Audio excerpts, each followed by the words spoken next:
Welcome, Greek U Nation, to episode number 668 of the Fraternity Foodie Podcast. I'm your host, Dr. Mike Eilon, CEO of Greek University. I'm a speaker and an author. Our ninth book just came out. It's called From Letters to Leaders, The Legacy of Service. So I want you to go and pick up that book on Amazon today. We call these episodes the Fraternity Foodie Podcast because there is nothing like great food to bring college students together. Fun fact, just like our next guest, I am totally fascinated by billionaires in terms of how they got to where they are in life, the lessons that they've learned along the way that can help other people, and also how they are hopefully making this world a better place as part of their legacy. Our next guest has some unique insight into this world of billionaires. Ethan Starr has a bachelor's degree from Union College and a master's degree in library science from the Catholic University of America. He spent 3 years performing biographical and financial research on major donors for a national nonprofit, and he continues to assist nonprofits with donor research on an ad hoc basis. For several years, he has been researching billionaires and very high net worth multi-generational families in America. Welcome to the show, Ethan. Thank you. It's great to be here. Hey, it is fantastic to have you on the show. I mean, who doesn't love a billionaire? I mean, this is like great stuff for our college students to learn about because I think that's the goal. I mean, to the moon. That's what they want. They want to be billionaires overnight. So I think your insight is going to be really, really important and relevant for our college students today. They want to make it big. So I guess what really first sparked your fascination with billionaires? And how did that turn into a multi-year research project? Well, I started out, in the 1980s when Forbes came out with the Forbes 400 list of the 400 wealthiest Americans. I remember vividly reading that and just being fascinated. Wow, how do people make it? And of course, back then there were more people who with inherited wealth on the list. Probably not less than half, but more than there are today. And still, but it was just the stories, how do people get started? How do they make their money and that kind of thing? And in the 90s, I was in graduate school and this biography of Warren Buffett by Roger Lowenstein came out, and I read that book then, and I was absolutely fascinated by it. And so that was like, gee, and that was right when I got started doing my own investing. And then I went to work after graduate school. I went to work at the nonprofit, and I got into it more because, I was always looking at wealthy people and saying, gee, might there be a connection here between what their interests are and the interests of the nonprofit I was working at. And after a while, I left the nonprofit and went out on my own, started my own little business. And I said, just kept finding these interesting things, interesting facts, and just this is really, all kinds of great stories. There were three people I found who were homeless at one point before they hit it big, all kinds of things. And so I said, gee, this is really, said, I got to put a book together. So that's how I got started. That is awesome. I love that. And you have this master's degree in library science, and you have all of this experience now conducting donor research. So I'm wondering how does all of that fit together? How do those skills shape your approach to uncovering all of this unique billionaire trivia?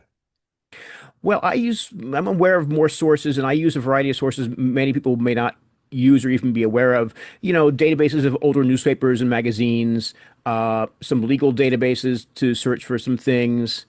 What else is there? There's also I use various key searching on Google repeatedly and using various keywords and what else? There's also a YouTube is also a great source, and we even watched a movie on YouTube just to verify the appearance of a future billionaire that he appeared in the movie. Yeah. It Wow. wasn't a great movie, but he was in there. Yeah, interesting. I like hearing about all of those sources. My approach to research completely changed when I went for my doctorate program because now I'm doing all kinds of research, looking at all kinds of articles that the libraries for these universities have access to online. And so that just is another whole treasure trove that really helps me with my research. So I think all of that's really interesting to kind of figure out where do you get all of this information from.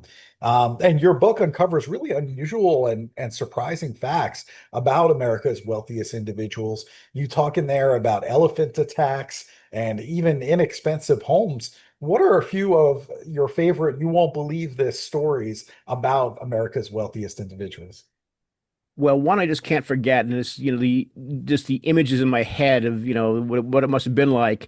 The Home Depot is a big success today, and everyone knows the Home Depot. But they actually had trouble when I started out getting financing to just get a business off the ground. And they met with a venture capitalist, and they came reached an agreement to get some money from him. And Bernie Marcus, one of the two major co-founders, gave the guy a ride to the airport. And on the way to the airport, the guy kept adding on more demands. Everyone should take a 10% salary cut. Everyone needs to pay their own health insurance premiums. And Bernie Marcus just wouldn't have that. He'd had a really horrible boss previously, and he just said, "No, I cannot live with this guy." He pulled over to the side of the highway and told the guy to get out of his car, right in the highway with cars and trucks whizzing past. And I'm just like, wow, that is really. And the guy, the guy had a plane to catch, and he finally relented, let the guy back into the car, and drove him to the airport. But it's like, gee, I mean, they eventually got the money they needed, but not from him. And I'm just like, wow, that's really, uh, it's what a story. Yeah. And there are two other ones that really come to attention in my mind. One, Ken Langone, who's actually a co-founder of the Home Depot. He was the investment banker who helped them start Home Depot. But earlier in his career, his like first job out of college, he had a job doing like kind of credit checks, background checks on people. He thought it was a kind of a sketchy thing to do. And he finally said, "Gee, this is crazy. I don't need to actually go out. I'll just make things up and submit my reports without actually going out to do the shoe leather work, going interviewing their neighbors and going driving by their house, that kind of thing." And he submitted a report in one guy, and his boss comes to see him and say, "Help me out here. You say that he does this, this, and this, but I'm wondering how does he do all this from a wheelchair?" And so that was the end of that job. And it's like, gee. So of course, ever since then, he's a record for known as being an ethical and honest person. But boy, that was right at the beginning of his career, and in the middle of his career, that could have blown up his career. Who knows? I would not urge people to lie like that. It's a mistake. And the other one that similar to that is David Geffen, a Hollywood agent and impresario and stuff. And he actually worked out in a mailroom of a company that represented, musicians and artists and that kind of thing. But to get ahead, he needed a college degree, and so he lied about having a college degree. And because he worked in the mailroom, he was able to intercept a letter from UCLA saying he had a college degree, saying he didn't have a college degree, and he changed it to say he did have a college degree. And but and he was so good, he ended up making it a success on his own. But again, it's something I would not urge people to do. But it's like, gee, they were probably the two exceptions to the rule that, it's, yeah, they still succeeded, but boy, I would not count on doing that, these days. Yeah, it's amazing they're so successful today, given all of that. So interesting. Is there any particular billionaire that really surprised you the most? Hmm. I would have to say Jimmy John Leoto. I mean, here's a guy he finished next to last in his high school class, in part because of undiagnosed dyslexia. And yet it didn't stop him. He just, he built Jimmy John's, the sandwich chain. And, it's like, wow. It shows you if you work hard, you can do it. And, it's like, wow. I would love to know more about his story. Yeah, But he has I just had Jimmy John's for lunch today, and I tell you, it's absolutely incredible. So yeah, that's just so interesting. And you know what? A lot of people with dyslexia actually are some of the smartest people that you'll find on the planet. So in some ways, maybe it's surprising, but in other ways, you're like, you know what? He's got other skills that most people don't have. Exactly. Yeah, they just think differently. They see things differently, and there's a number of people with dyslexia who are billionaires. Not a huge number, but it's more than one or two, Mhm. and it's fascinating. They just they have different skill sets in some ways. Yeah, so in some ways they're really So blessed. If you choose to look at it that way, they can see things and do things that other people can't. And you also outline these 5 lessons your audience can learn from billionaires. So is there one particular lesson that you think college students, especially the fraternity and sorority leaders that are listening right now, what do they need to hear most in terms of lessons right now? I would say always keep your eyes open for opportunities. I mean, this could be an opportunity to partner with another organization, to network with alumni, or job or business opportunities, but keep your eyes open and take advantage of the opportunities in life when they present themselves, because some opportunities may be there for a while, some may not. Some may be very fleeting. And, it's just you grab the opportunities while they're available. And sometimes it can take people a while to see the opportunities. I mean, one billionaire I can think of, he didn't spot the opportunity that built his fortune. He was in business for like 10 years on doing various things before he saw the opportunity that made him a lot of money. Yeah, So you it can, bring up a great point. I mean, some of these guys didn't really become successful until their 40s, 50s, and even 60s. When you think about people like Warren Buffett and others, they really didn't get successful or really mega successful until later in life. So it's okay if it's delayed a little bit. well, Warren Buffett was always successful, but he partly is he's changed his strategy midstream, and also for what he does, time is a very important factor because if you triple your money in 10 years, that doesn't sound very, that's good, but do that for 5 decades, it's a heck of a lot more money, Right. That's a you good know. point. I mean, yeah, that's a very, very good point. I also want to talk about failure too, because a lot of the college students today, they're almost afraid of failure. So how do they handle failure? And what can students learn from these examples as they navigate their internships, recruitment of new students in their organization, or even post-grad life? Well, I think billionaires, almost all of them look at mistakes and failures as learning experiences, learning opportunities. They often study their mistakes and failures carefully to say, what can I learn from this? What did I do wrong? How did I go wrong? What should I do differently or better next time? And they want to be less likely to repeat these mistakes in the future. And so many billionaires and successful people think that if you aren't making any mistakes, you're being too careful. If you're missing opportunities because you don't try hard enough. And if you have to learn, if you make a mistake, you say, well, gee, that didn't work. We'll try something different, and maybe it's just different product. And change the product, change the service, change the marketing. What do I do differently to what will help me reach my goals? What am I doing wrong, kind of thing. And the billionaire money manager Ray Dalio has said that if you're not failing, you're not pushing your limits. So that's one thing to consider. Of course, you don't want to fail in money management because that's a real problem.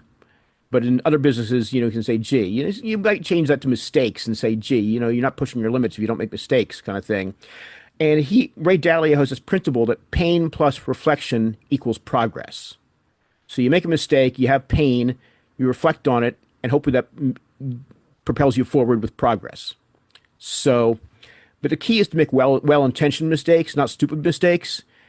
Where if with well-intentioned mistakes, you learn something and it doesn't work out, you learn from it, you go move forward, and hopefully you succeed. I really like that perspective. And I mean, if you are going to make a mistake, the best time to make it is when you're in college because the stakes are very low. What's going to happen if you make a mistake? I mean, you just go back to your dorm room. Okay, I was in my dorm room last week. So what? Well, true, but there are mistakes from college that can haunt you past college, especially in an era of social media. That's a But good point. That's a very, very good so just point. But you don't have a mortgage or a family or things like that, that would make you a little bit less likely to take a risk, right? But yes, you're absolutely right. In the age of social media, if you do something that's caught on camera that would be, harmful to your reputation, let's say, then yes, of course, that would be problematic for sure. sure. And you've done some donor research for nonprofits. I'm wondering what trends have you seen in billionaire philanthropy that might inspire college students to think differently about community service or fundraising? Well, there are about 1,000 billionaires in America today, and I've not identified any trends at all. I mean, many of them seem to do their own thing, and even though many of them have signed on to the Giving Pledge, there are recent articles in the media saying, "Gee, that a lot of people who signed the Giving Pledge haven't actually given away that much money yet." And that's the one thing I would like to see, especially at the high end, especially the people, the wealthiest billionaires. I would like to see them give away more money and be more generous with their money. Some of them are already very generous. Some of them could give more away. And of course, not all of them, not every gift is publicized. So it's hard to know what they do and don't give, but I would like to see more philanthropy. As far as thinking differently about community service, I would suggest that fraternity and sorority chapters keep their eyes open for unmet needs in their communities, and even among nonprofits they may already work with. Uh, As far as fundraising goes, chapters might look at the boring but important businesses that don't get much local media attention to solicit for donations. Things such as trash removal, pest control, and funeral homes. Even I mean, they're kind of those are boring businesses, but people aren't going to suddenly stop using them because they don't want their trash picked up. They don't want to control pests, and death is a fact of life. So it's those they have even when the economy is not doing well. I don't see that those businesses you know dropping much in revenue. Yeah, those businesses are definitely going to do well as we start to think about, AI and what does the future look like, and there's a bad economy. Those are some really economy-proof industries for sure. We just talked a little bit about the internet and maybe some of the ramifications. If you make a mistake in college, that could be seen all over the internet, and maybe somebody can find that information or that photo or that video many years later. What did your research reveal about how billionaires use social media and the internet? Do you think that they're more active or are they Hmm. more cautious than people might assume? Well, there are a number of billionaires who are on social media with a public social media presence. Several of them use social media to get their message out. I mean, that could be commenting on a news item, public policy issue, endorsing a political candidate, or just sharing their thoughts or philosophy. It's not uncommon for some billionaires to repost what others post. I mean, Elon Musk does that a fair amount. Just he'll repost things on Twitter, X these days. A few billionaires have accounts on social media, and are surprisingly active. Some are moderately active, and some are relatively inactive or not active at all. Uh, it doesn't really having a social media account doesn't necessarily mean they're going to be. It doesn't indicate that they're want publicity, or that if they don't use it much, it doesn't mean they're being cautious. They just may want to have a presence without you know and still avoid public attention. They can be on X, Twitter, or Instagram and follow people without posting anything themselves. It doesn't mean they're more cautious. A lot of billionaires just avoid attention, and those are the ones who generally are not in my book because there's nothing you can't find anything out interesting about them to put in the book. They're so quiet. Right. Yeah, it's So really interesting how different billionaires use it. Obviously, you got you guys like Elon Musk that have their own platform, right? I mean, the guy owns X. sure, So that's always interesting to me to see which ones are leveraging and really harnessing the power. And clearly, Elon Musk saw value in that system. Otherwise, he wouldn't have paid what he paid for it. He obviously sees value for it. And others kind of, just like you said, are just kind of watching from the sideline without really posting anything. So it is interesting to me the differences that we see there. Um, Go ahead. no, sure, and of course, and there's some billionaires who have their own websites out there, just some people mainly consisting of biographical information, and maybe they post some things occasionally, also about their philanthropy. And my book includes a list of the websites the billionaires have, and also their Twitter and Instagram handles. That's very helpful. I appreciate that. So, if you could have dinner with any billionaire, it could be living or dead, doesn't really matter, just to hear the stories, what would it be? Who would it be? And where and what would you want to ask them? Is there a particular question that you'd want to ask Hmm. them over dinner? Boy, that's a tough one because there are so many great choices out there. I mean, if I had to choose one, I would say the late real estate billionaire Sam Zell. I read his autobiography and it's filled with interesting stories. And I would have to ask him, I love the stories in your book, but what are the stories you didn't include? There must be some stories you didn't put in the book. That's either for reasons he couldn't share them publicly or who knows what. But I would love to know the stories he didn't include. I mean, the subtitle of his book was like, let's see, it's like about being a business rebel. He was definitely different. March his own drum, kind of own drum beat kind of thing. And the other questions I would have for him also, I would be curious to know his favorite books, which other business people most he learned the most from and most influenced him, and his biggest mistakes. Yeah. Is there any story in the book that really stands out to you that you were like, man, I can't believe that? Hmm, boy, just he was some of them were just around the pranks he did. Just he enjoyed the pranks and just he was also a longtime casual dresser. He started casual dress in the 70s, I think, or even before that, if possible. But the one story that stands out, he actually got a law degree, and he tried to get a job practicing law, but he started doing deals in college and law school, and he interviewed at all these firms. He couldn't get a job, and he didn't realize that he thought his deal experience was a plus, and he actually finally got a job at a law firm, and he spent 4 days laboring over a contract. He said it was absolutely excruciating. Which I thought was hilarious. It's like, gee, and that was the end of his legal career. He said, I can't do this. This is waste of my talents. And that was one of the best ones. That's And I great. don't want to discourage anyone who wants to practice law, but it's just, for him at least, the reality was very different from his expectations. Yeah. Well, listen, I completely understand that as somebody who has an undergraduate degree in accounting and actually went into the accounting field and then realized I'm only doing debits and credits all day long in a cubicle with no windows. I'm like, I got to get out of here. I mean, all of my creativity is going to be completely stifled and I got to go and do something else with my life. So, well, Wow. it happens to the best of us, and not just him. Sure. Absolutely. All right, very good. So I know you're living in the Washington, D.C. area, and that's actually a spot that my daughter, she has aspirations. She wants to be, working, for some South American country, and helping in terms of relations between the United States and South America. So, if she ends up in Washington, D.C. one day, which could be very soon, by the way, and we love good food, I'm wondering, is there a place we can go for a great bite to eat? Sure. There are plenty of places, but I would recommend to your listeners Pizzeria Paradiso for great thin crust pizza. They also have salads and a fairly extensive beer offering, bottles and on tap. And they have three locations in DC and one in Maryland. Nice. So All I right. enjoy the food there. Yeah, well, I'm gonna have to go and check it out. I am somebody who was born in Manhattan, so I do like the thin crust pizza. So we're gonna see if Washington, D.C. can keep up with Manhattan, New York City pizza. We're gonna see. I'm gonna go check it out and then I'll email you, okay? Sounds good.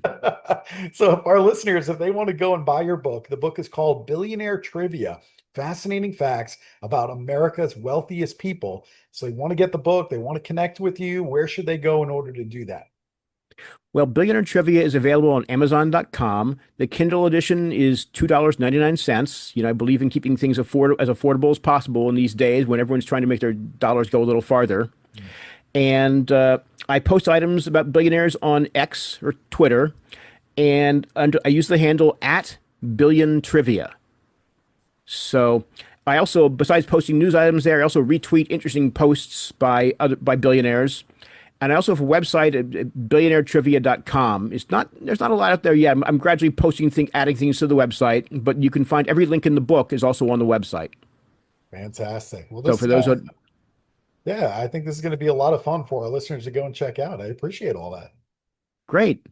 All right, so very nice. Well, listen, Ethan, thanks so much for sharing all this great information. And to our listeners, if you learned something from Ethan Starr today, what I want you to do is I want you to share this episode with your entire chapter. Drop a link in a group chat, share it on social media. You really never know who needs to hear this message today. And we know that Gen Z absolutely loves all of these billionaires and everything that they're up to. So I think that they are going to absolutely love the book. The book is called Billionaire Trivia: Fascinating Facts About America's Wealthiest People. Thanks so much for joining us. We appreciate it. Ethan, last word to you. Thank you, Michael. Really enjoyed being with you today. All right. It's my pleasure. And we'll see you on the next episode of the Fraternity Foodie Podcast. Thanks so much for listening. Bye for now.